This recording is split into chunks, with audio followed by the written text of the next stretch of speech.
Olá, eu sou o Thiago Lino e seja bem-vindo a mais uma leitura por audiobook. Antes de iniciarmos, não se esqueça de deixar o seu like e se inscrever no canal. Isso nos ajuda a entregar esse vídeo para mais pessoas. Agora sim, vamos começar a leitura. Anna Karenina, de Lev Tolstói, Parte 2, Capítulo 29. Todos manifestavam em voz alta sua insatisfação. Todos repetiam a frase dita por alguém: só faltam o circo e os leões. E todos sentiam o mesmo horror, de modo que, quando Vronsky caiu e Anna soltou um grito, não houve nisso nada de extraordinário. Mas em seguida, no rosto de Anna, ocorreu uma mudança, já positivamente indecorosa. Ela se descontrolou por completo. Começou a debater-se como um pássaro capturado. Ora queria levantar-se e ir a algum lugar, ora se voltava para Betsy. Vamos, vamos, dizia Ana. Mas Betsy não a ouvia. Inclinada para baixo, falava com o general, que se aproximou. Alexei Alexandrovich veio até Ana e lhe ofereceu o braço com cortesia. Vamos embora, se a senhora o deseja, disse ele em francês. Mas Ana escutava o que o general dizia e nem reparou no marido. Dizem que também quebrou a perna, disse o general. É um absurdo. Sem responder ao marido, Ana ergueu o binóculo e mirou para o local onde caíra Vronsky, mas ficava tão longe e estava tão apinhado de gente que nada se podia distinguir. Baixou o binóculo e fez menção de sair, mas, nesse momento, um oficial aproximou-se a galope e comunicou algo ao imperador. Ana debruçou-se para a frente a fim de ouvir. Estiva! Estiva! Gritou para o irmão. Mas o irmão não a ouviu. De novo. Ana fez menção de sair. Mais uma vez, ofereço à senhora o meu braço, se deseja ir embora, disse Alexei Alexandrovich, chegando a tocar o braço dela. Com repugnância, Ana afastou-se do marido e, sem o fitar no rosto, respondeu: Não, não, afaste-se de mim, eu vou ficar. Agora, Ana viu que um oficial, vindo do lugar onde Vronsky caíra, atravessava a pista e corria na direção da tribuna. Betsy também acenou para ele com um lenço. O oficial trouxe a notícia de que o cavaleiro não morreu, mas a égua quebrou a espinha. Ao ouvir isso, Ana sentou-se rapidamente e cobriu o rosto com um leque. Alexei Alexandrovich viu que ela chorava e que não conseguia conter não só as lágrimas, como também os soluços que sacudiam seu peito. Alexei Alexandrovich pôs-se diante dela para ocultá-la, dando-lhe tempo de se recuperar. Pela terceira vez, ofereço à senhora o meu braço, disse, após alguns momentos. Ana fitou-o e não sabia o que dizer. A princesa Betsy veio em seu socorro. Não, Alexei Alexandrovich. Eu trouxe Ana e tenho a obrigação de levá-la de volta, intrometeu-se Betsy. Perdoe-me, princesa, disse ele sorrindo cordialmente. Mas, fitando-a nos olhos com firmeza, disse: Vejo que Ana não se sente bem e quero que venha comigo. Ana virou-se assustada, levantou-se obediente e pôs a mão sobre o braço do marido. Mandarei buscar notícias na casa dele. Saberei e direi a você, sussurrou Betsy. Na saída da tribuna, como sempre, Alexei Alexandrovich falou com as pessoas que encontrava e Ana teve, como sempre, de responder e falar, mas estava fora de si e, como num sonho, caminhava de braço dado com o marido. Será que não se machucou? Será verdade? Virá ou não? Será que o verei hoje? Pensava ela. Calada, tomou assento na carruagem de Alexei Alexandrovich e, calada, afastou-se da multidão de veículos. Apesar de tudo o que via, Alexei Alexandrovich não se permitia pensar na verdadeira situação da esposa. Via apenas os sintomas exteriores. Viu que ela se comportou de forma indecorosa e julgava seu dever apontá-lo. Mas era muito difícil para ele dizer só isso e nada mais. Abriu a boca para dizer à esposa que se comportou de forma indecorosa, mas, sem querer, falou algo completamente diverso. Mas que inclinação temos, todos nós, por esses espetáculos cruéis? Disse. Observo. O quê? Não entendo, falou Ana com desprezo. Ele se ofendeu e, no mesmo instante, passou a falar o que desejava. Tenho de falar à senhora, anunciou. Aí está, a explicação, pensou ela e apavorou-se. Tenho de dizer à senhora que o seu comportamento hoje foi indecoroso, disse em francês. Ora, o que houve de indecoroso no meu comportamento? Retrucou Ana, erguendo a voz enquanto voltava ligeiro a cabeça para o marido e fitava-o nos olhos, mas já não com a alegria de antes, que mascarava alguma coisa, e sim com uma expressão resoluta, sob a qual ocultava com dificuldade o medo que sentia. Cuidado, Ana, disse ele, apontando para a janela aberta voltada para o cocheiro. Ergueu-se um pouco e levantou o vidro. O que o senhor achou indecoroso? Repetiu Ana. O desespero que a senhora não soube esconder em razão da queda de um dos cavaleiros. Esperou que ela retrucasse, mas Ana permaneceu calada, olhando para a frente. Eu já lhe pedi que se controlasse quando estivéssemos em sociedade, para que as línguas maldosas não digam contra a senhora. E em certa ocasião falei sobre as atitudes íntimas, pois agora não me refiro a elas. Falo das atitudes exteriores. A senhora se comportou de forma indecorosa, e eu gostaria que isso não se repetisse. Ana não ouviu nem metade das palavras do marido. Sentia medo dele e pensava se era mesmo verdade que Vronsky não se havia machucado. Quando disseram que a montaria quebrou a espinha, mas o cavaleiro estava ileso, referiam-se a ele? Ana apenas sorriu, com fingida ironia, quando o marido concluiu, e nada respondeu porque não ouviu o que ele tinha dito. Alexei Alexandrovitch passou a falar com audácia, mas quando entendeu claramente o que estava dizendo, o medo que Ana sentia também o contagiou. Viu aquele sorriso e um estranho equívoco se apoderou dele. Ela sorri das minhas suspeitas. Sim, ela agora me dirá o mesmo que da outra vez, que minhas suspeitas não têm fundamento e que isto é ridículo. Naquele momento, em que era iminente a revelação de tudo, ele nada mais desejava senão que ela, como antes, lhe respondesse com ar de zombaria que suas suspeitas eram ridículas e não tinham fundamento. Aquilo que ele sabia era tão terrível que agora estava disposto a acreditar em tudo, mas a expressão do rosto de Ana, assustada e sombria, não permitia agora sequer uma ilusão. Talvez eu esteja enganado, disse ele. Nesse caso, peço desculpas.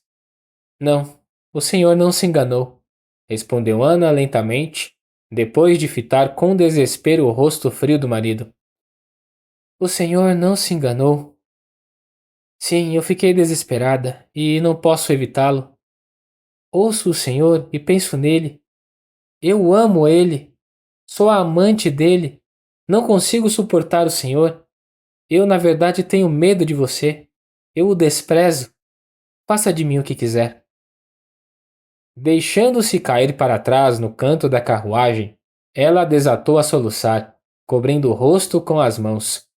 Alexei Alexandrovitch não se moveu, nem alterou a direção do olhar, mas todo o seu rosto adquiriu de repente a imobilidade solene de um defunto, e essa expressão não se alterou durante todo o trajeto até a Dátia. Chegando lá, voltou para ela a cabeça, ainda com a mesma fisionomia.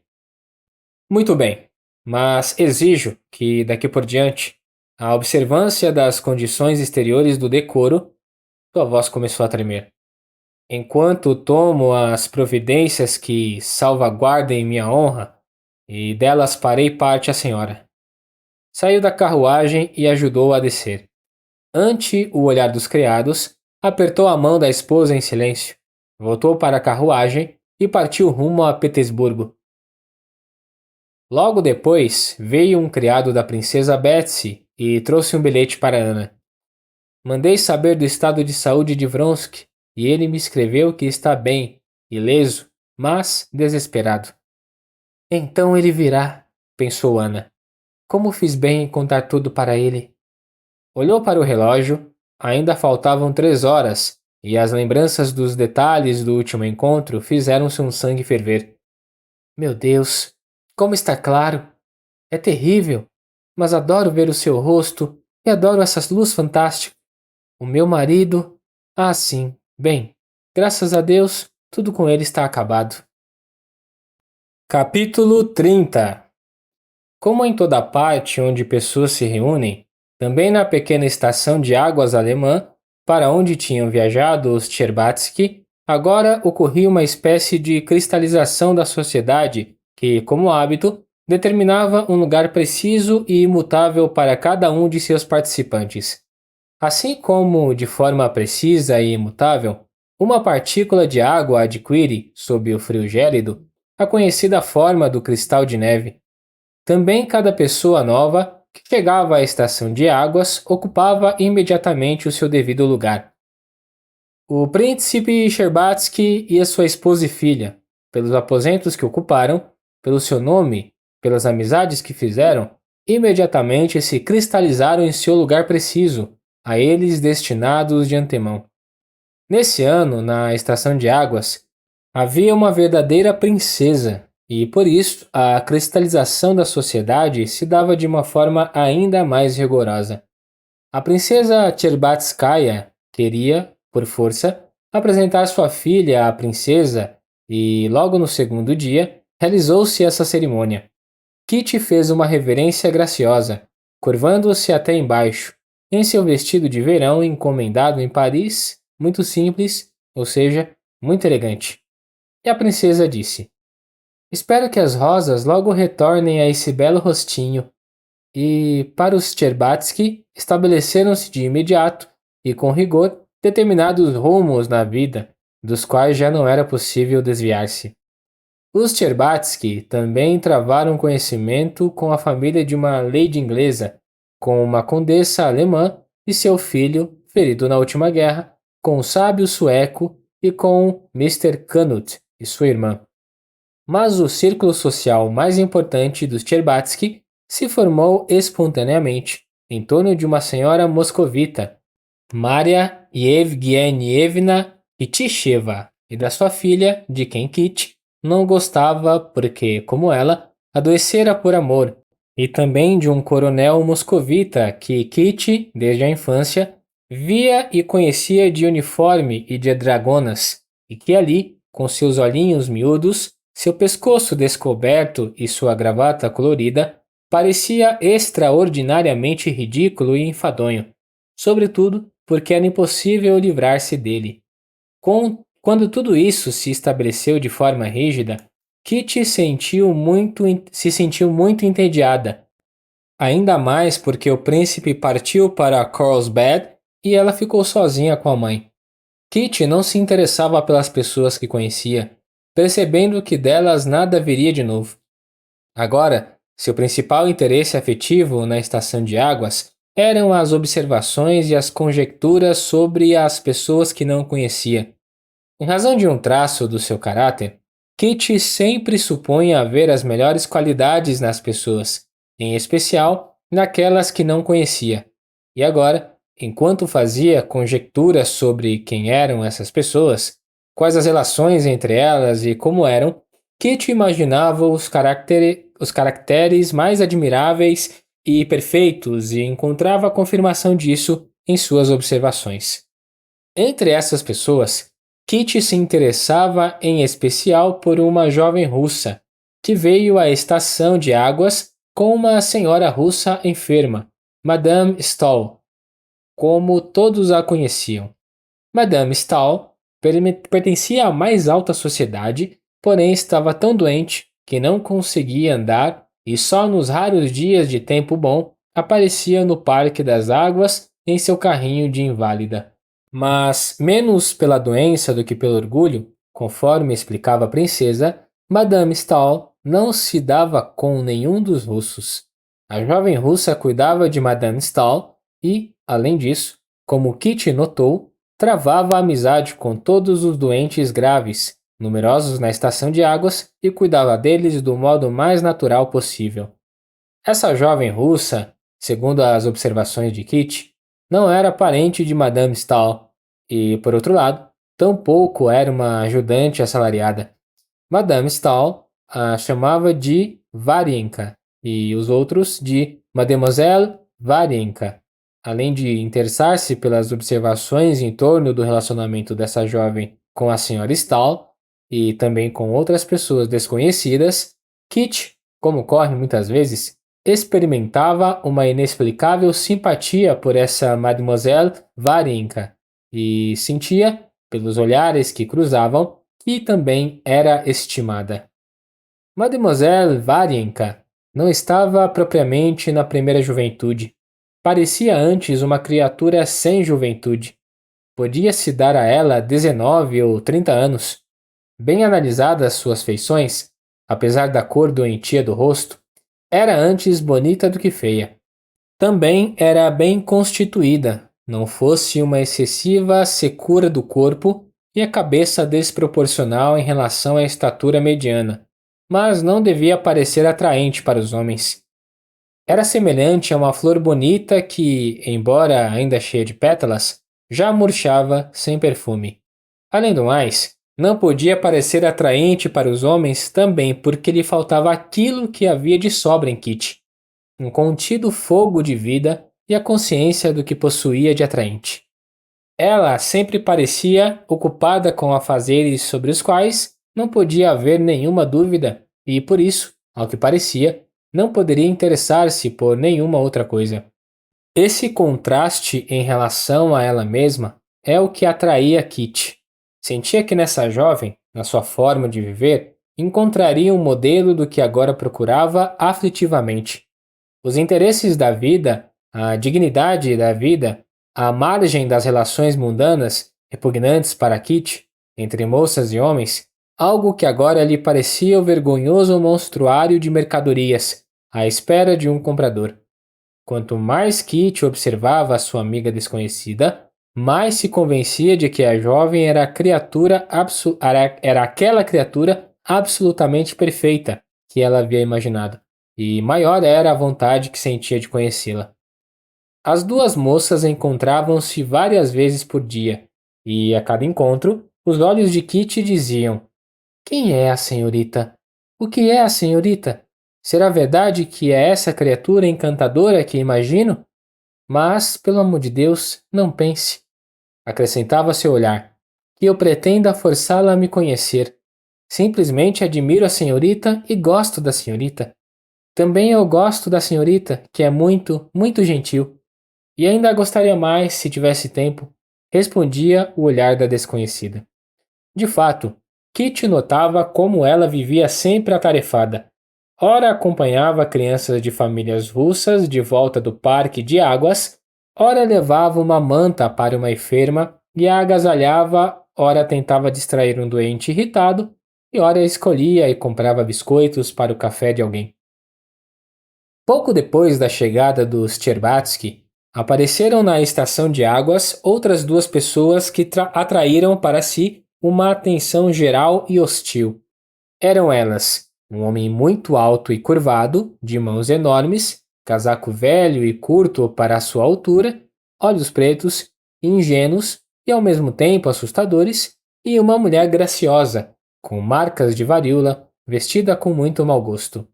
Depois de reconhecê-los como russos, Kitty começou a compor, na sua imaginação, um romance belo e comovente em torno deles. Mas a princesa, que soubera pela Kurlist tratar-se de Nikolai Lievin e Maria Nikolaevna, explicou a Kitty que homem maligno era esse Lievin, e todos os seus sonhos a respeito daquelas duas pessoas evaporaram. Menos pelo que a mãe lhe disse do que por se tratar do irmão de Constantin, de repente, aquelas pessoas pareceram, aos olhos de Kitty, desagradáveis ao extremo. Aquele Lievin, com seu hábito de torcer bruscamente a cabeça, despertava nela agora um incontrolável sentimento de repulsa. Parecia a Kitty que nos olhos grandes e assustadores daquele homem, que a seguiam com insistência, expressava-se um sentimento de ódio e de zombaria, e ela tentava evitar qualquer encontro com ele.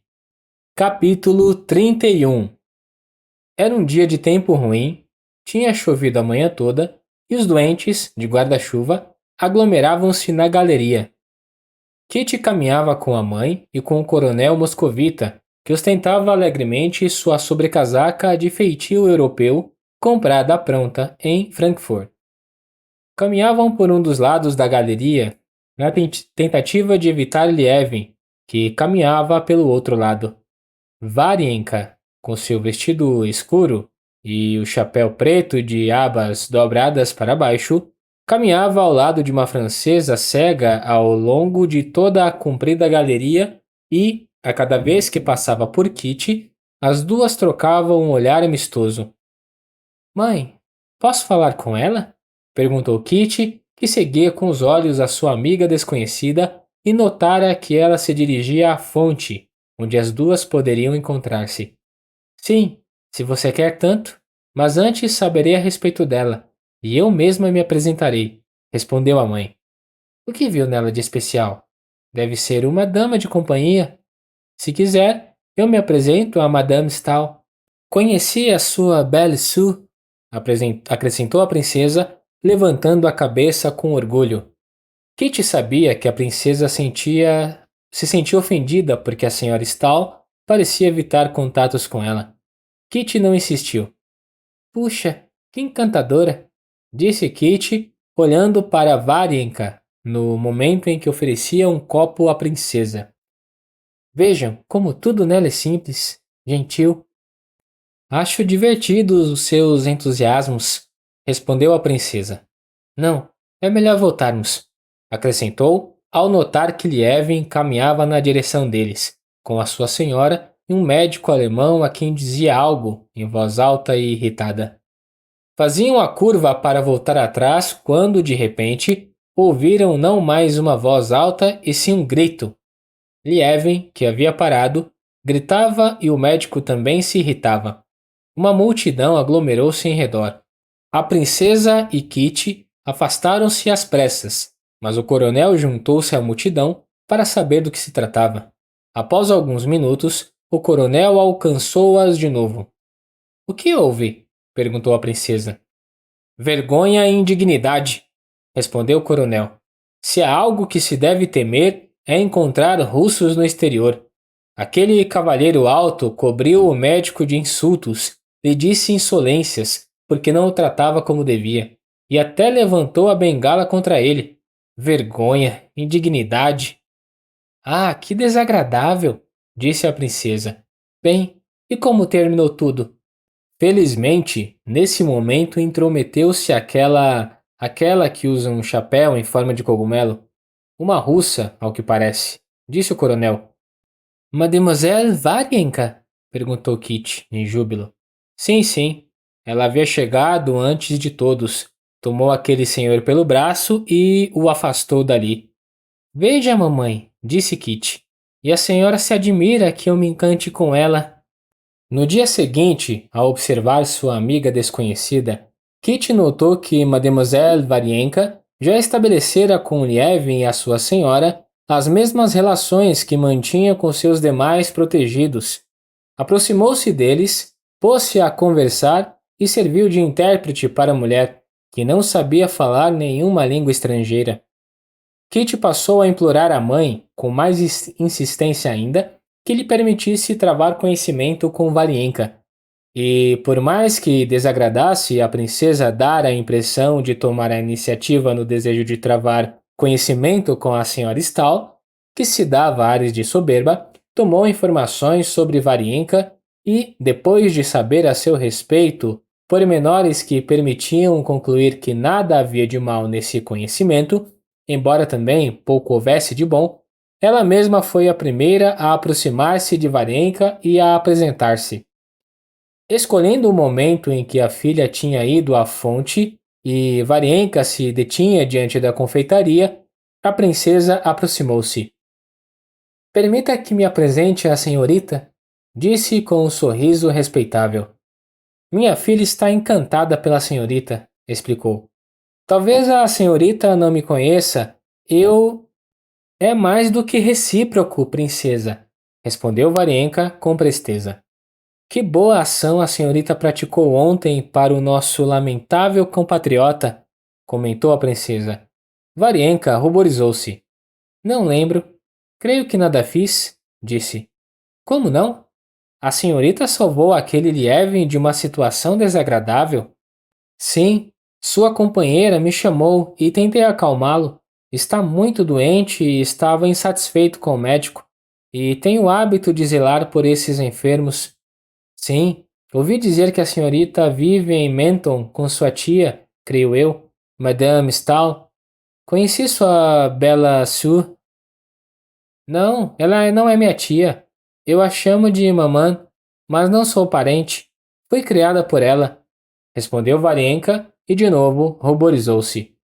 Isso foi dito de forma tão natural, a expressão do seu rosto era tão sincera e espontânea, que a princesa entendeu por que Kitty gostava tanto dessa Varienka.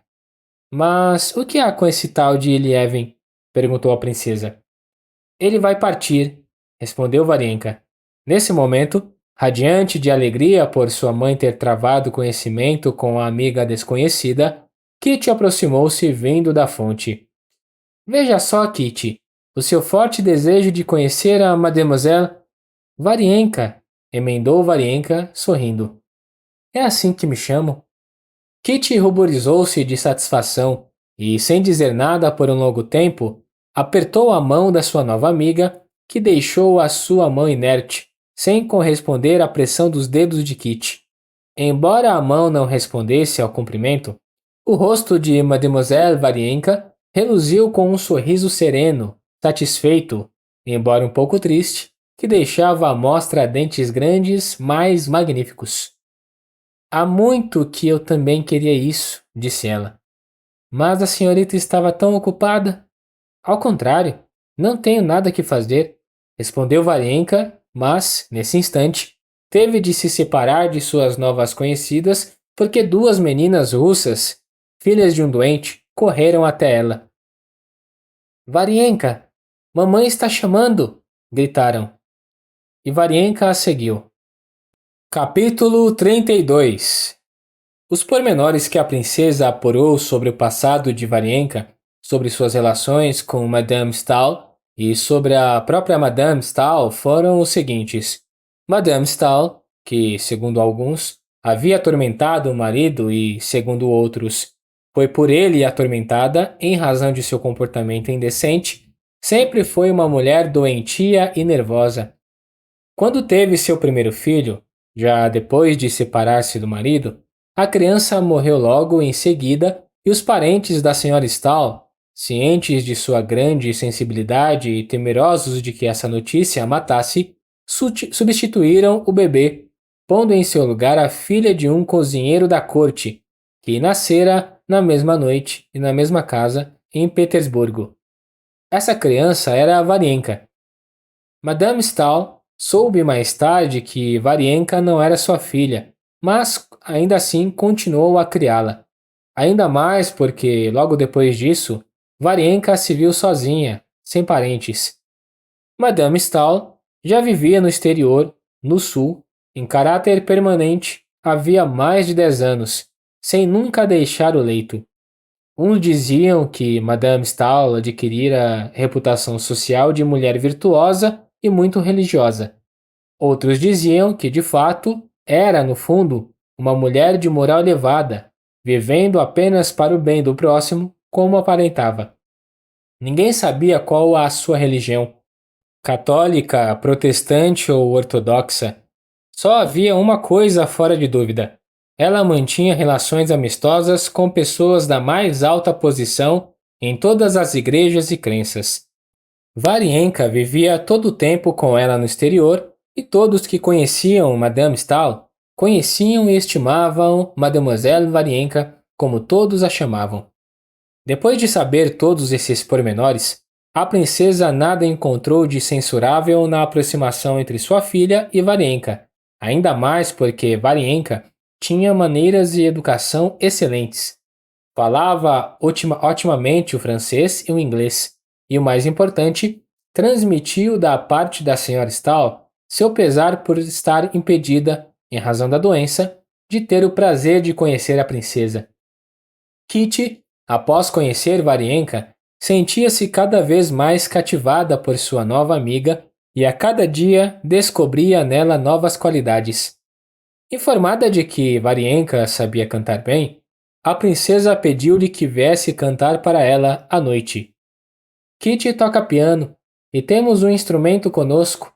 Ruim, é verdade, mas a senhorita nos daria um grande prazer, disse a princesa com o seu sorriso fingido, que agora era especialmente desagradável a Kitty, porque notara que Varienka não queria cantar. Mas Varienka, no entanto, veio à noite e trouxe consigo um caderno de partituras. A princesa convidou Maria Yevgenievna, sua filha, e o coronel. Varienka mostrou-se totalmente alheia ao fato de haver ali pessoas desconhecidas e, de imediato, encaminhou-se para o piano. Não sabia acompanhar a si mesma, mas solfejava muito bem.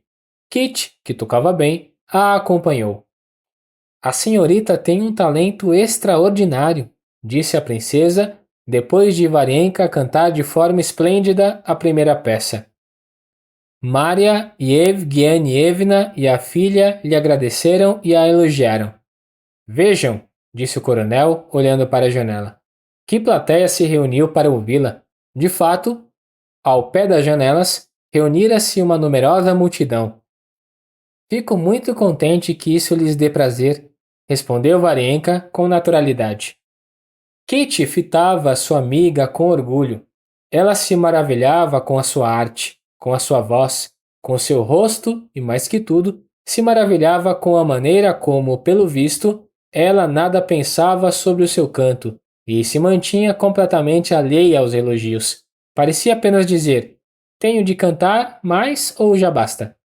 Se fosse eu, pensou Kitty, como me orgulharia.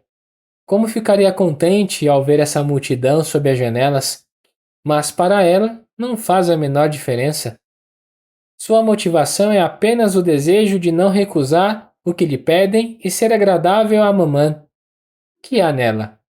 O que lhe dá essa força de manter-se acima de tudo, serena e independente?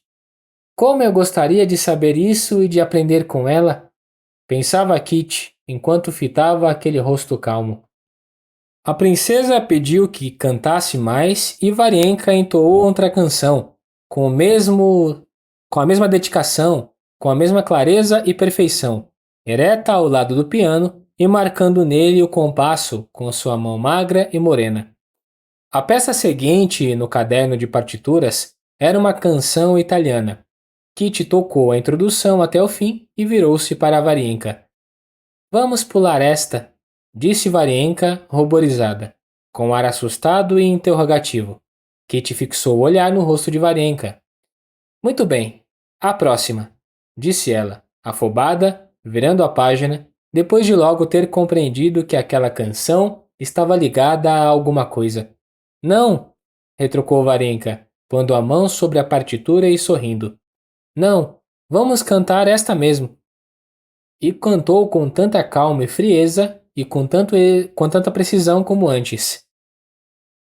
Quando terminou, todos lhe agradeceram de novo e foram tomar chá. Kitty e Varienka saíram para o jardinzinho que ficava ao lado da casa. A senhorita tem alguma recordação ligada àquela música, não é verdade? Perguntou Kitty. Não me conte, acrescentou ligeiro. Apenas diga se é verdade. Não, por quê? Vou contar, respondeu Varienka com naturalidade e sem esperar a réplica. Prosseguiu. Sim, essa recordação ela é dolorosa para mim. Tempos atrás, amei um homem, cantava aquela peça para ele. De olhos arregalados, calada, comovida, Kitty olhava para Varienka. Eu o amava e ele a mim. Mas a mãe dele não queria e casou-se com outra. Agora mora perto de nós e às vezes o vejo. A senhorita não pensou que eu também tivesse um romance? Disse, e no seu rosto bonito rebrilhou quase imperceptível a chama que Kitty imaginou a iluminava inteira em outros tempos. Como não pensei? Se eu fosse um homem, não poderia amar ninguém depois de ter conhecido a senhorita. Só não entendo como ele, para agradar a mãe, pôde esquecer a senhorita e deixá-la infeliz. Ele não tinha coração. Ah, não, é um homem muito bom, e eu não sou infeliz. Ao contrário, eu sou muito feliz. Bem, não vamos cantar mais hoje? Acrescentou, dirigindo-se para casa. Como a senhorita é boa! Como é boa! Exclamou Kitty e depois de detê-la, lhe deu um beijo. Quem me dera ser um pouquinho parecida com a senhorita.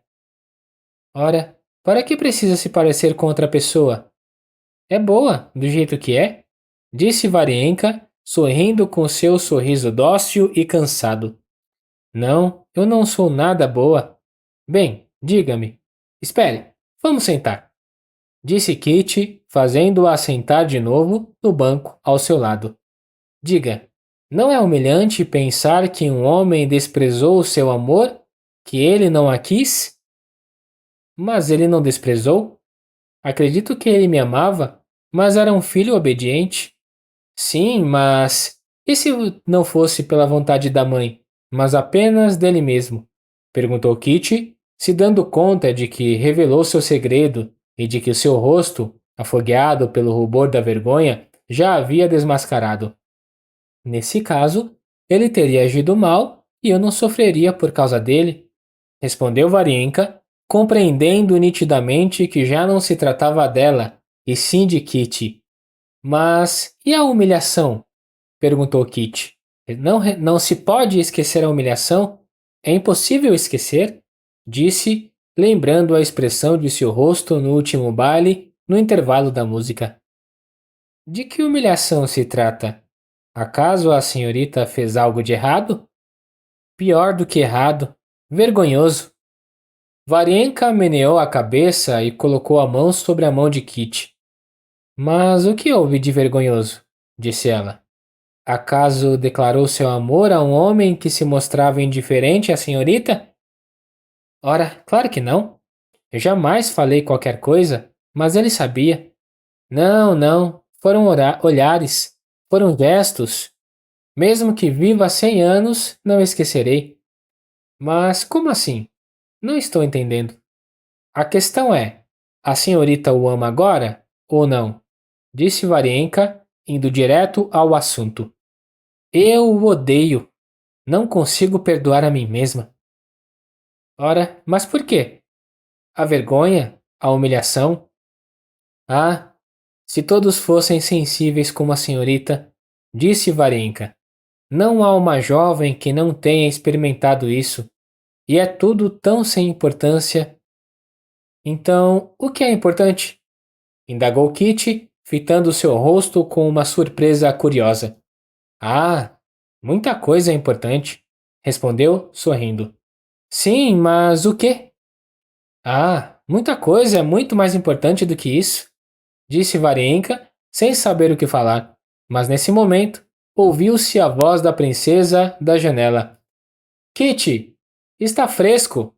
Vista um chale ou então venha para dentro. É verdade, está na hora, disse Varienka, levantando-se. Ainda preciso ir ver Madame Berthe. Ela me pediu.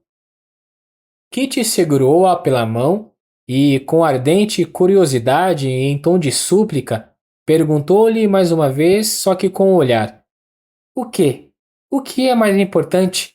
O que lhe dá tamanha tranquilidade? A senhorita sabe? Me diga! Mas Varienka não entendia em absoluto o que lhe perguntava o olhar de Kitty. Só sabia que ainda precisava ir visitar Madame Berthe e depois correr de volta para tomar chá com mamã à meia-noite. Entrou, reuniu as partituras e, depois de se despedir de todos, fez menção de ir embora. Permita que eu a acompanhe, disse o coronel. Sim, como vai andar sozinha a esta hora da noite? Apoiou a princesa. Vou mandar a Paracha acompanhá-la. Kitty notou que Varienka mal conseguia conter um sorriso ao ouvi-los dizer que era preciso acompanhá-la. Não, sempre ando sozinha e jamais acontece nada comigo, disse ela depois de pegar o chapéu. E depois de beijar Kitty mais uma vez, e sem revelar o que afinal havia de mais importante, a passos resolutos e com as partituras debaixo do braço, desapareceu na penumbra da noite de verão, levando consigo o segredo daquilo que havia de mais importante e do que lhe dava aquela dignidade e aquela tranquilidade invejável. Capítulo 33. Kit conheceu também a Sra. Stahl, e esse conhecimento, somado à amizade com Varienka, não só exerceu forte influência sobre ela, como consolou sua mágoa. Ela encontrou tal consolo porque, graças a esse conhecimento, desvendou-se um mundo completamente novo, que nada tinha em comum com o seu passado, um mundo elevado, belo, de cujas alturas se podia contemplar aquele passado com serenidade. Revelou-se a Kitty que, além da vida instintiva a que ela se rendera até então, existia uma vida espiritual. Essa vida se revelava por meio da religião, mas uma religião que nada tinha em comum com aquela que Kitty conhecera desde a infância e que se manifestava na missa da manhã e da tarde no lar das viúvas, onde se podiam encontrar os conhecidos, e nas aulas do padre, em que se decoravam textos em eslavão. Tratava-se de uma religião elevada, secreta, ligada a uma série de pensamentos e sentimentos belos e, mais do que apenas acreditar nessa religião porque assim lhe era ordenado, Kitty podia amá-la. Kitty depreendeu tudo isso não de palavras. Madame Stahl conversava com ela como se fosse uma criança meiga, que nos encanta como uma recordação da nossa própria juventude, e apenas uma vez mencionou de passagem que o consolo para todas as amarguras humanas só pode vir do amor e da fé, e que, por compaixão a nós, não havia amarguras insignificantes para Cristo, mas logo depois mudou de assunto. Kitty, porém, em cada gesto daquela senhora, em cada palavra, em cada expressão celestial, como dizia Kitty, e em particular em toda a história da sua vida, que soubera por intermédio de Varienka, em tudo Kitty depreendeu o que era importante e que até então ignorava. No entanto, por mais elevado que fosse o caráter da Madame Stahl, por mais comovente que fosse toda a sua história, por mais elevadas e carinhosas que fossem as suas palavras, Kitty, à sua revelia, notava nela alguns traços que a desconcertavam. Reparou que, ao indagar a respeito de seus familiares, Madame Stahl sorria com desdém, o que era contrário à bondade cristã. Notou também que, quando recebeu em sua casa um sacerdote católico, Madame Stahl manteve o rosto cuidadosamente na sombra de um abajur e sorria de um modo singular. Por mais insignificantes que fossem essas duas observações, desconcertaram Kitty e ela teve dúvidas a respeito de Madame Stahl. Em compensação, Varienka, sozinha, sem família, sem amigos, com uma decepção amarga no passado, sem nada a desejar, sem nada a lamentar, era a própria perfeição, com a qual Kitty nem se atrevia a sonhar. Em Varienka, Kitty compreendeu que bastava esquecer-se de si e amar os outros para ser tranquila, feliz e bela. E era isso que Kitty desejava. Agora, depois de entender claramente o que era o mais importante, em vez de se contentar em maravilhar-se com isso, Kitty entregou-se de imediato e com toda a sua alma a essa nova vida que se desvendou diante dela. Com base nos relatos de Varienka sobre o que faziam Madame Stahl e outras pessoas que nomeou, Kitty já traçara para si o plano feliz de sua vida futura. A exemplo da sobrinha da Sra. Stahl, Aline, da qual muito lhe falara Varienka, Kitty pretendia, onde quer que estivesse, ir ao encontro dos infelizes para ajudá-los o quanto pudesse, distribuir o evangelho, ler o evangelho para os doentes, os criminosos e os moribundos. A ideia de ler o evangelho para os criminosos, como fazia Aline, cativava Kitty em especial. Mas tudo isso eram pensamentos secretos, que ela não revelava nem à mãe nem à Varienka.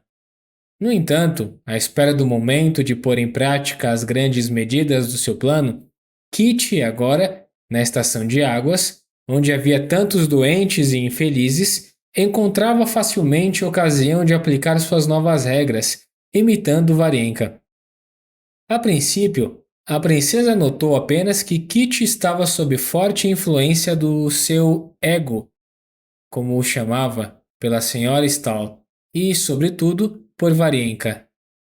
Via que Kitty não só imitava Varienka em suas ações, como involuntariamente a imitava em sua maneira de andar, falar e piscar os olhos. Mais tarde, porém, a princesa notou que a filha, independentemente desse fascínio, passava por uma séria transformação espiritual. A princesa via que Kitty, à noite, lia o evangelho em francês que a senhora Stahl lhe dera, algo que antes não fazia. Via também que ela evitava seus conhecidos da sociedade e se aproximava dos doentes que estavam sob a proteção de Varienka, e em especial da família pobre do pintor Pietrov, que estava doente. Kitty, era evidente, se orgulhava de cumprir, para essa família, os deveres de uma irmã de caridade. Tudo isso estava bem e a princesa nada tinha a opor, ainda mais porque a esposa de Pietrov era uma mulher inteiramente correta e a princesa alemã, notando a atividade de Kitty, a elogiava e chamava-a de anjo consolador. Tudo isso estaria muito bem se não fosse em excesso, mas a princesa notava que a filha cometia exageros e lhe dizia: "Nunca se deve exagerar." Mas a filha nada respondia, apenas pensava para si mesma que era impossível falar em excesso quando se tratava de caridade cristã. Qual poderia ser o exagero com relação a seguir o ensinamento que ordena oferecer a outra face quando nos golpeiam o rosto e dar a camisa quando nos tomam o casaco?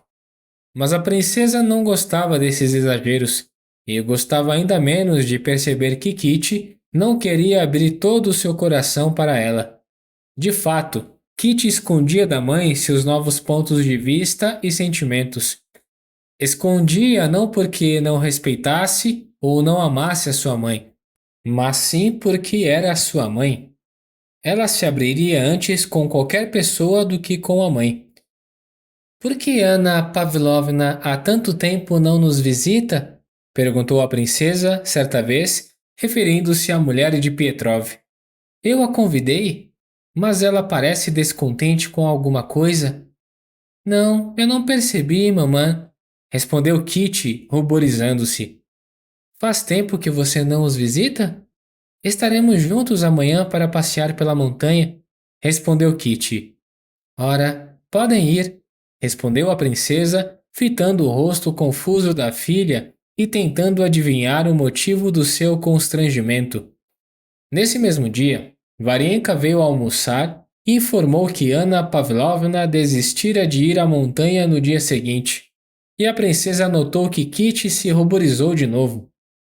"Kitty, não terá ocorrido algo desagradável entre você e os Pietrov?" perguntou a princesa quando ficaram a sós. "Por que ela parou de enviar as crianças e deixou de nos visitar?" Kitty respondeu que nada ocorrera entre eles e que não entendia, em absoluto, por que Ana Pavlovna parecia descontente com ela. Kitty dizia a pura verdade. Ignorava a causa da mudança de atitude de Ana Pavlovna em relação a ela, mas a adivinhava. Adivinhava ali coisas que não podia dizer à mãe e que não dizia a si mesma. Era uma dessas coisas de que a pessoa sabe, mas que não consegue dizer nem a si mesma. Enganar-se é terrível e vergonhoso demais. Vezes seguidas, repassava na memória todas as suas relações com aquela família. lembrava-se da alegria ingênua que se expressava no rosto redondo e bondoso de Anna Pavlovna por ocasião dos seus encontros. Recordava suas conversas secretas sobre o doente, conspirações para desviá-lo do trabalho, que lhe estava proibido, e levá-lo para passear, o apego do filho menor, que a chamava de minha Kitty e que não queria ir dormir sem a companhia dela. Como tudo era bom! Depois, lembrou-se da figura magérrima de Pietrov, com seu pescoço comprido e sua sobrecasaca marrom, seus cabelos ralos e crespos, seus olhos azuis, inquisitivos e assustadores para Kitty, no início, e de seu empenho doentio em mostrar-se bem disposto e animado na presença dela. Lembrou-se de seus próprios esforços para, no início, superar a repugnância que sentia por ele, como por qualquer tuberculoso, e do zelo com que inventava algo para lhe dizer. Kitty lembrou-se daquele olhar tímido, enternecido, com que ele a fitava. Lembrou-se do estranho sentimento de compaixão e de constrangimento e, depois, da consciência da própria caridade que ela experimentava nessas ocasiões.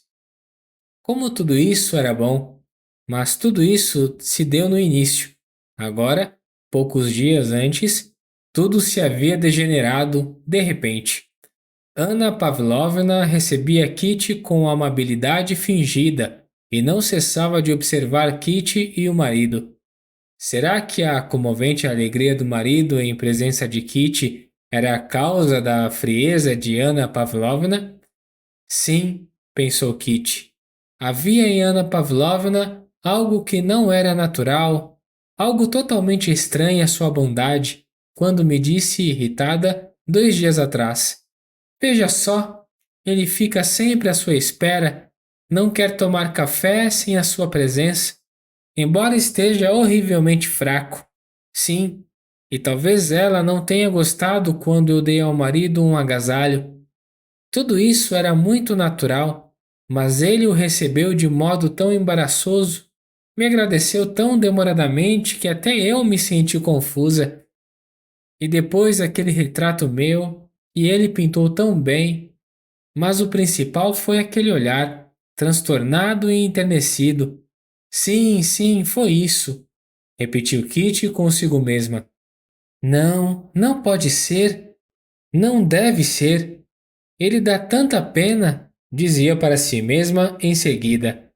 Essa dúvida envenenava o encanto de sua vida nova.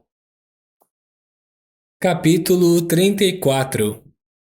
Já no fim da temporada de tratamento na estação de águas, o príncipe Tcherbatsky, que depois de Carlsbad fora a Baden e a Kissingen para encontrar-se com conhecidos russos e respirar um ar russo, como dizia, voltou ao encontro de sua família.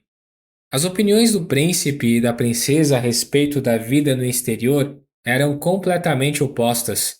A princesa achava tudo lindo e, apesar de sua posição estável na sociedade russa, tentava, no exterior, portar-se como uma dama europeia, o que não era, pois era uma fidalga russa, e por isso fingia o que a deixava um pouco embaraçada. Já o príncipe, ao contrário, achava tudo ruim, no exterior.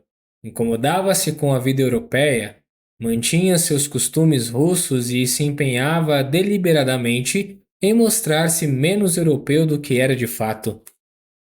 O príncipe voltara mais magro, com bolsas de pele pendentes nas bochechas, mas no estado de ânimo mais alegre possível. Sua alegria reforçou-se ainda mais quando viu Kitty completamente recuperada.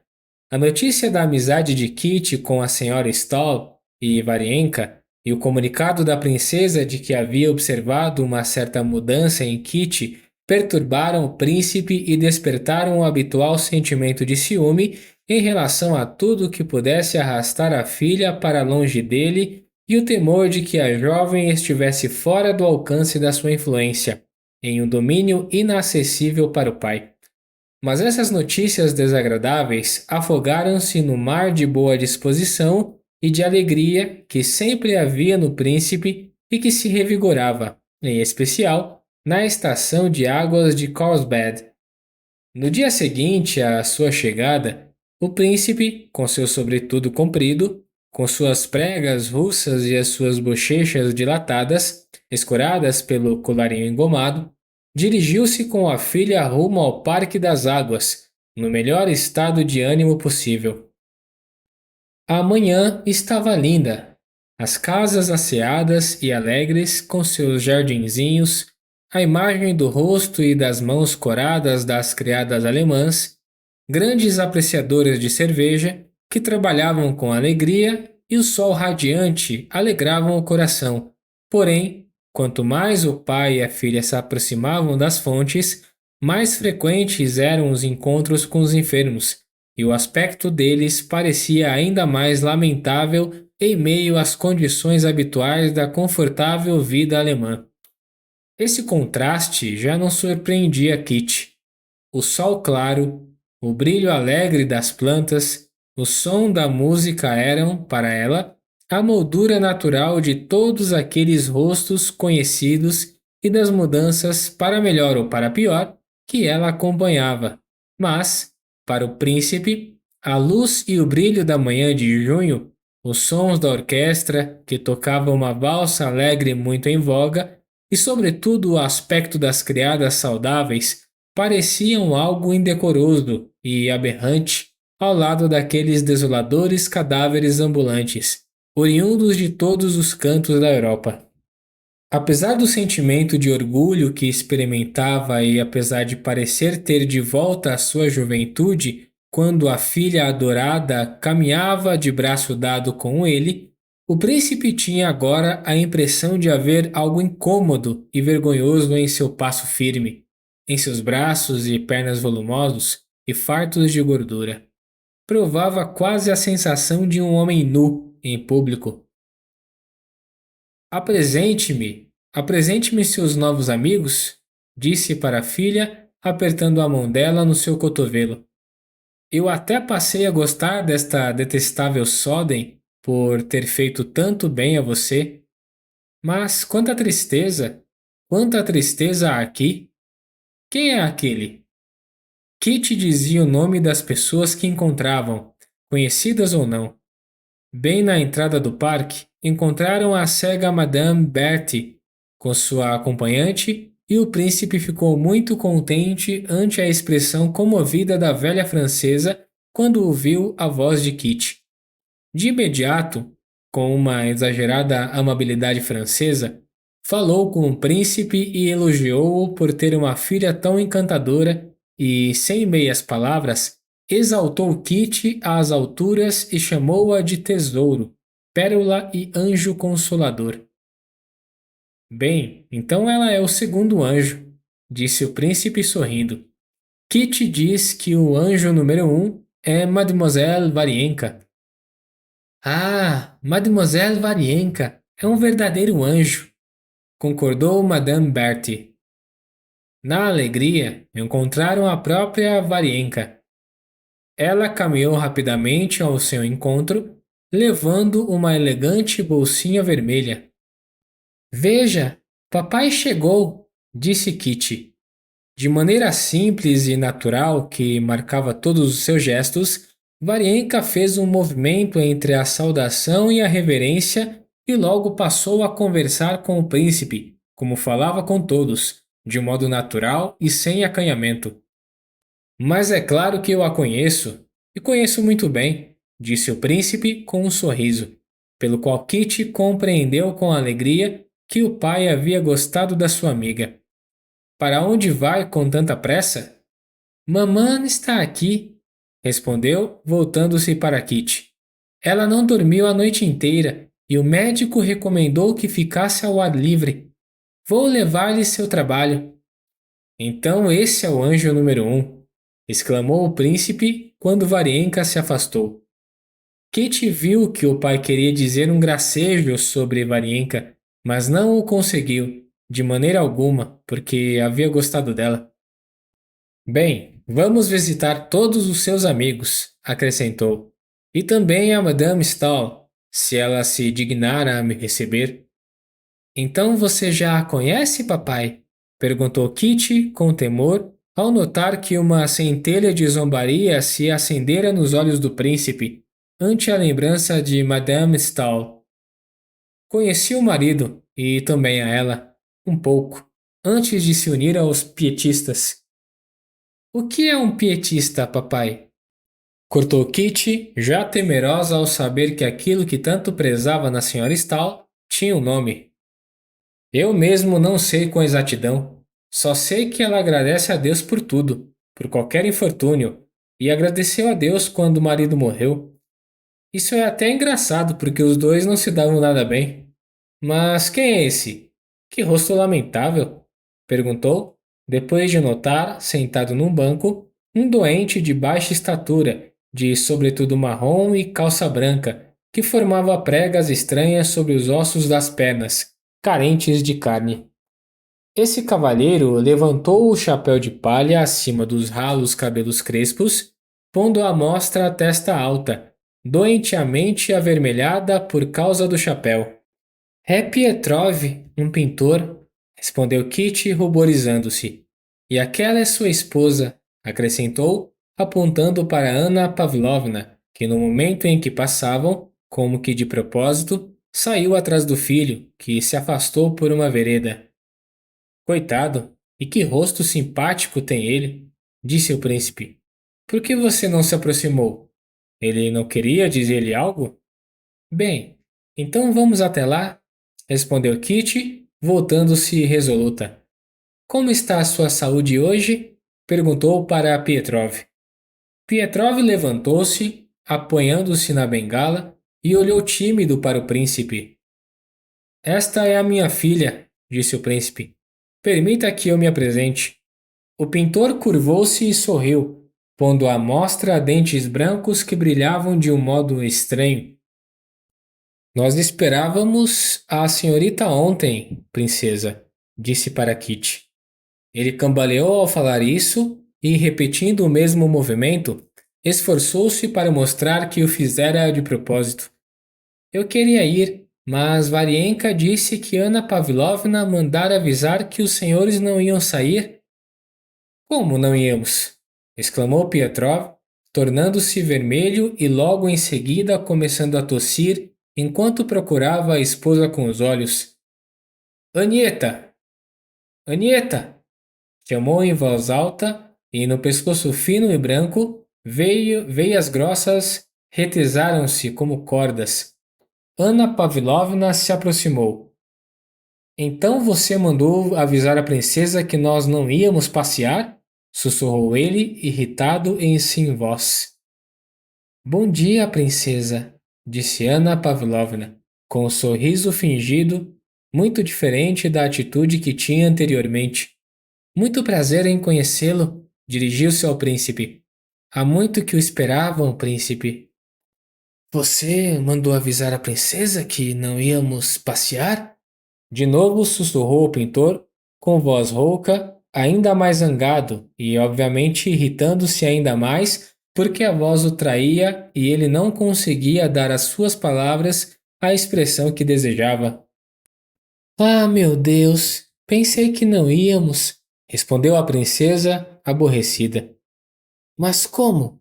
Quando? Pôs-se a tossir e abanou a mão. O príncipe ergueu o chapéu e afastou-se com a filha. Oh, suspirou ele profundamente. Que infelizes! Sim, papai, respondeu Kitty. Mas é preciso ter em mente que eles têm 3 filhos, nenhum criado e quase nenhum dinheiro. Ele recebe alguma coisa da academia, contou animada, esforçando-se para abafar a perturbação causada pela estranha mudança de atitude de Anna Pavlovna em relação a ela. E lá está Madame Stahl, disse Kitty, indicando o carrinho revestido por travesseiros em algo que jazia, metido em alguma coisa cinzenta e azulada, embaixo de uma sombrinha. Era Madame Stahl. Atrás dela, o empregado alemão, soturno e saudável, empurrava o carrinho. Ao lado estava o louro conde sueco que Kitty conhecia de nome. Alguns doentes se demoravam em torno do carrinho, olhando para aquela senhora como algo extraordinário. O príncipe aproximou-se, e, no mesmo instante, Kit percebeu nos olhos do pai a centelha de zombaria que a perturbava.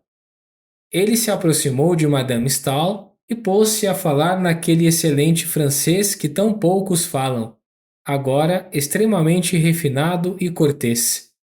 Não sei se a senhora se lembra de mim, mas eu tenho de me lembrar de agradecer-lhe por sua bondade com minha filha, disse, depois de tirar o chapéu e não o recolocar na cabeça. O príncipe Alexander Cherbatsky, disse a Madame Stahl, erguendo para ele seus olhos celestiais, nos quais Kitty percebeu um descontentamento. Fico muito feliz em vê-lo. Estou encantada com a filha do senhor. A senhora ainda está mal de saúde? Sim, já estou acostumada, respondeu Madame Stahl e apresentou o príncipe ao conde sueco. Mas a senhora não mudou quase nada, disse-lhe o príncipe. Faz 10 ou 11 anos que não tenho a honra de vê-la. Sim, Deus dá a cruz e dá a força para carregá-la. Muitas vezes nos perguntamos para que esta vida se prolonga tanto. Do outro lado, virou-se, irritada, para a Varienka, que não agasalhava sua perna com a manta como devia. Para fazer o bem, sem dúvida, disse o príncipe, com os olhos sorrindo. Não cabe a nós julgar, respondeu a senhora Stahl, notando uma nuance de expressão no rosto do príncipe. Então o senhor me enviará esse livro, prezado conde? Fico muito agradecida ao senhor. Dirigiu-se ao jovem sueco. Ah! Exclamou o príncipe, ao ver o coronel moscovita que estava ali perto e, depois de fazer uma reverência à senhora Stahl, afastou-se com a filha e com o coronel moscovita que se juntara a eles. Esta é a nossa aristocracia, príncipe, comentou, com o intuito zombeteiro, o coronel moscovita, que tinha mágoa da senhora Stahl por não se interessar em conhecê-lo. É a mesma de sempre, respondeu o príncipe. E o senhor a conheceu ainda antes de ficar doente, príncipe? Ou seja, antes de ficar sem andar? Sim. Parou de andar na ocasião em que eu a conheci, respondeu o príncipe. Dizem que não levanta há 10 anos. Não fica de pé porque tem as pernas curtas demais, tem o corpo muito mal constituído. Não pode ser, papai, exclamou Kitty. É o que dizem as más línguas, minha querida. E a sua Varienka bem o sabe, acrescentou.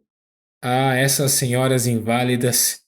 Papai, não pode ser, exclamou Kitty com ardor.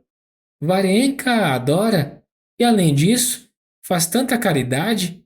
Perguntem a quem quiser. Todos conhecem a ela e a Aline Stahl. Até pode ser, respondeu o príncipe, pressionando a mão da filha com o cotovelo. Mas quando se faz caridade, é melhor que ninguém o saiba. Kitty calou-se, não porque nada tivesse a dizer, nem ao pai queria revelar os seus pensamentos secretos.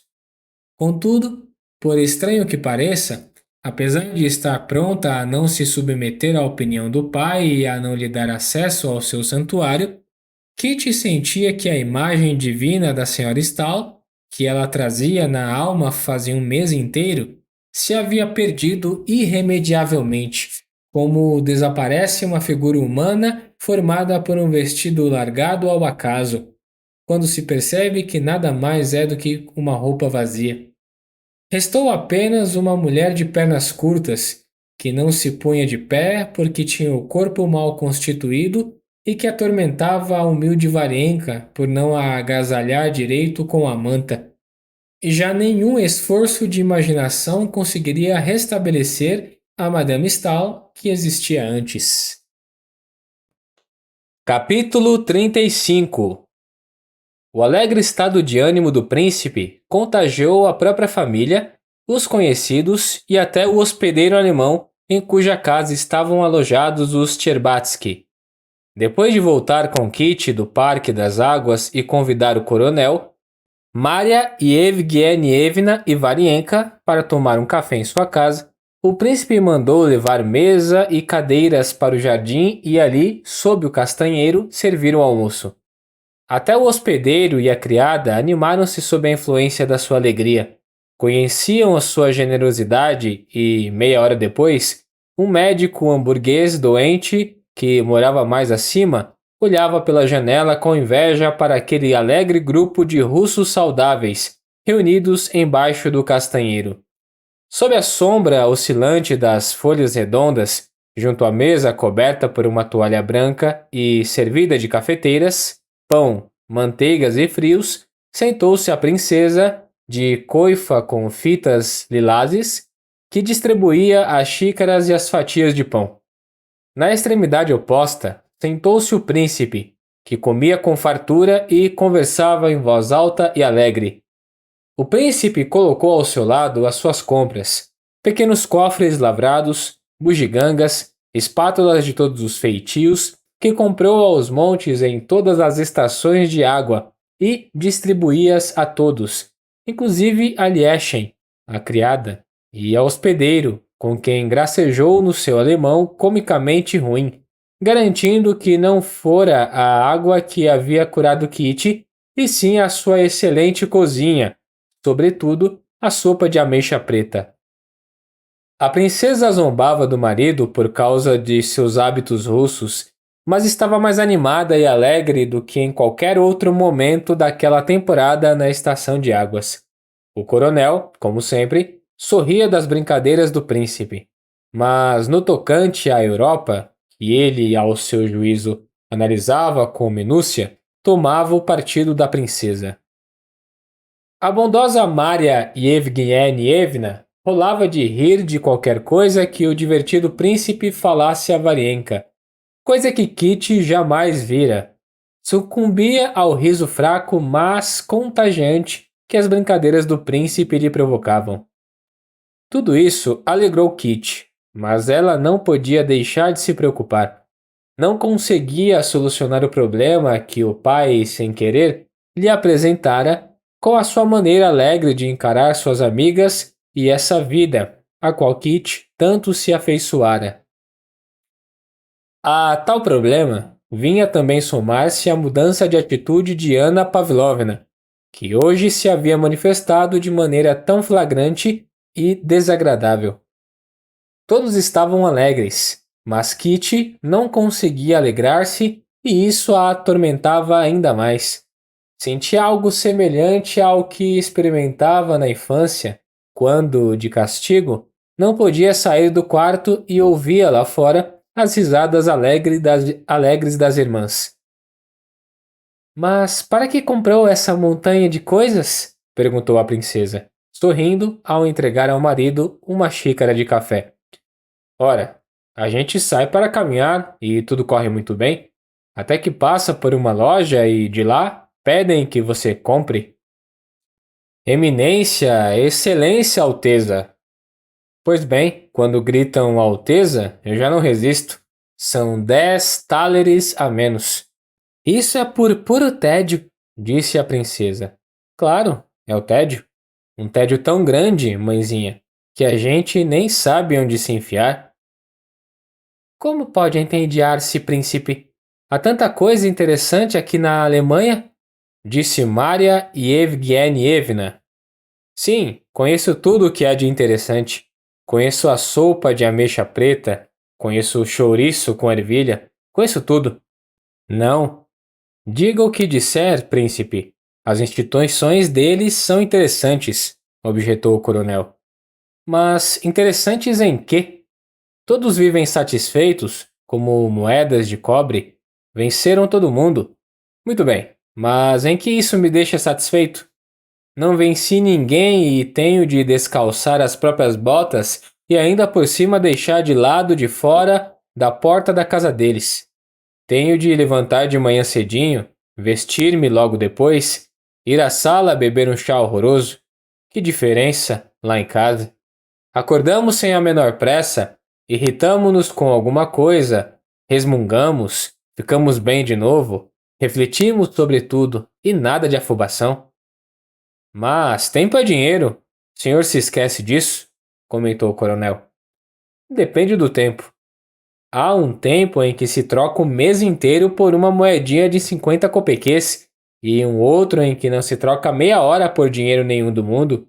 Não é assim, Katienka? O que tem você? Está triste? Não tenho nada. Para onde vai a senhorita? Fique mais um pouco, pediu ele para a Varienka. Tenho de ir para casa, respondeu Varienka, levantando-se e de novo submergiu no riso. Depois que se recobrou, despediu-se e entrou na casa para pegar o chapéu. Kitty foi atrás dela. Até Varienka parecia outra pessoa agora. Não ficara pior, mas era diferente daquela que Kitty antes imaginava. Ah, fazia tempo que eu não ria tanto, disse Varienka, pegando a sombrinha e a bolsa pequena. Como é simpático o seu pai? Kitty ficou calada. Quando nos veremos? Perguntou Varienka. Mamãe queria visitar os Pietrov. A senhorita não vai estar lá? Perguntou Kitty, testando Varienka. Estarei, respondeu. Eles estão se preparando para partir e por isso prometi ajudar a fazer as malas. Ora, eu também irei lá? Não. Para quê? Para quê? Para quê? Para quê? Pôs-se a repetir Kitty, de olhos arregalados e segurando a sombrinha de Varienka para não a deixar sair. Não, espere! Para quê? Veja, seu pai chegou e, além disso, eles se sentem constrangidos com a sua presença. Não! Diga-me, por que não quer que eu vá com frequência à casa dos Pietrov? Afinal, a senhorita não vai? Por quê? Eu não disse isso, respondeu Varienka, tranquila. Não, por favor, me diga. Digo tudo. Tudo, tudo, confirmou Kitty. Não há nada de especial. Ocorre apenas que Mikhail Alexievich, era o nome do pintor, tinha a intenção de partir mais cedo, porém, agora, não quer mais ir embora, explicou Varienka, sorrindo. E daí? E daí? Pressionou a Kitty, olhando para Varienka com um olhar sombrio. E daí, por alguma razão, Anna Pavlovna disse que ele não quer partir porque a senhorita está aqui. Claro, é uma bobagem, mas por essa razão, por causa da senhorita, houve um desentendimento. E a senhorita sabe como esses doentes ficam irritados. Kitty, com o rosto cada vez mais franzido, se manteve calada e Varienka falava sozinha enquanto tentava aplacar e acalmar a amiga e via que se preparava uma explosão. Não sabia se de lágrimas ou de palavras. Ah, sim. É melhor que a senhorita não vá. E a senhorita compreende. Ah, não fique ofendida. É bem feito. Para mim, é bem feito. Desatou a falar Kitty depressa, tomando a sombrinha das mãos de Varienka e desviando-se dos olhos da amiga. Varienka sentiu vontade de sorrir ao ver a raiva infantil da amiga, mas teve receio de ofendê-la. Bem feito? Como? Não entendo, disse. É bem feito porque tudo isso era fingimento. Tudo isso era inventado, não era de coração. O que tinha eu a ver com pessoas estranhas? Eis no que dá. Causei um desentendimento por fazer algo que ninguém me pediu para fazer. Porque é tudo falsidade, falsidade, falsidade. Falsidade? Mas com que propósito? Indagou Varienka com a voz suave. Ah, que tolice! Que baixeza! Eu não tinha a menor necessidade. Tudo é falsidade, disse Kitty, abrindo e fechando a sombrinha. Mas com que propósito? A fim de parecer melhor aos olhos dos outros, aos meus próprios olhos, aos olhos de Deus, para enganar a todos. Não, agora eu não permitirei mais isso. Serei má, mas pelo menos não serei mentirosa. Não serei falsa. Ora, mas quem é falso? Perguntou Varienka com ar de censura. A senhorita fala como se... Mas Kitty estava num acesso de fúria. Não deixou a amiga terminar a frase. Não falo da senhorita absolutamente. A senhorita é perfeita. Sim, sim, eu sei que a senhorita é a própria perfeição. Mas o que posso fazer se sou má? Nada disso teria acontecido se eu não fosse má. Portanto, que eu seja como sou, mas não vou fingir. O que tenho a ver com Anna Pavlovna? Que eles vivam como bem entenderem e eu viva como eu quiser. Não posso ser diferente. Tudo isso não é assim. Não é assim. Ora, mas o que não é assim? Perguntou Varienka atônita. Tudo. Não posso viver senão segundo o meu coração. Mas a senhorita vive em obediência a princípios. Eu me afeiçoei pela senhorita com naturalidade, mas a senhorita, provavelmente, só pensa em me salvar, me ensinar.